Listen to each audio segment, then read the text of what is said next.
সোণাপুৰৰ পৰা মই জুবিন গাৰ্গে কৈছো, ছিংগাপুৰত কোন সেইকেইটা তাত নাই নহয়। মই এতিয়া খাৰঘুলি কাহিলীৰ পৰা কতোৱে নাই। মই এতিয়া সোণাপুৰ, মাথো সোণাপুৰ।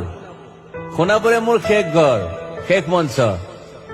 এতিয়াৰ পৰা গান নাগাওঁ আৰু মই মাথো শুনিম।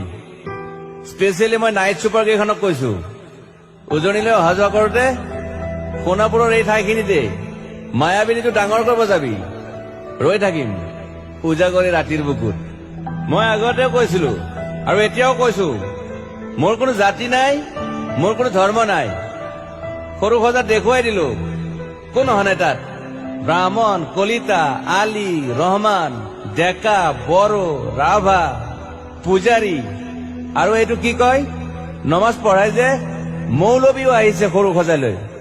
I love people, I love man. সেইবাবে মুখ্যমন্ত্ৰী হিমন্ত দাকো কৈছো, মই বিৰোধী দলকো কৈছো, লুৰি নকিল সকলোকে কৈছো, পলিটিক্স নকৰিবা বন্ধু। মই সৰু সজাইৰ মানুহৰ অসমখন বিচাৰিছিলো। চাই থাকিম সোণাপুৰৰ পৰা। খেলি মেলি হলে কষ্ট পাম, উভতিও আহিব নোৱাৰিম। যোৰহাটৰ মানুহখিনিয়ে কষ্ট পাইছে বুলি শুনিছো। মোৰো যাবৰ মন আছিল, প্ৰিয় ঠাই, দেউতাৰ ঠাই। উপায় নাই, পলম হলে শৰীৰটোৱে কষ্ট পায়। বাকী গৰিমা আৰু দেউতাই গুৱাহাটীতে থকাটো বিচাৰিলে। একো নাই, গুৱাহাটীলৈ আহিলে মাত দি যাব। সোণাপুৰতে থাকিম। আৰু এটা কথা, যোৰহাটত প্ৰতিমূৰ্তি এটা হব বুলি শুনিছো। গুচি যাম কেতিয়াবা। কেণ্টা কাকো খাতিৰ নকৰো। মায়াবিনী ৰাতি ধুমুহাৰ সতে। মাজুলীবাসীয়ে দুখ নকৰিব দেই, মনত পৰিলে গাই দিব মাজুলীৰ এজনী ছোৱালী। নিমাতী ঘাটলৈ যাব নোৱাৰিম আৰু। একো নাই, মোক প্ৰতিটো বসন্ততে পাব অসমবাসীয়ে।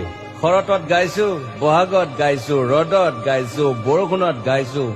দুখৰ গান, সুখৰ গান, শিশু, মুক্তি, মায়া, অনামিকা। মাথো নতুন গান গাব নোৱাৰিম। বন্ধ হৈ থাকিল চেলা সকলো। এতিয়াৰ পৰা আৰু শুনিম শেষ মঞ্চখনৰ পৰা। সোণাপুৰেৰে পাৰ হৈ গলে গাই যাব কেতিয়াবা ধুমুহাৰ সতে। মাজতে সাঁথৰ এটা কওঁ, ছিংগাপুৰত মই অন্তদাই কোৱা মতে নৰ্থ ইষ্ট ফেষ্টিভেল আছিল। মই আগতেও কৈছো, সাগৰ মোৰ প্ৰিয়।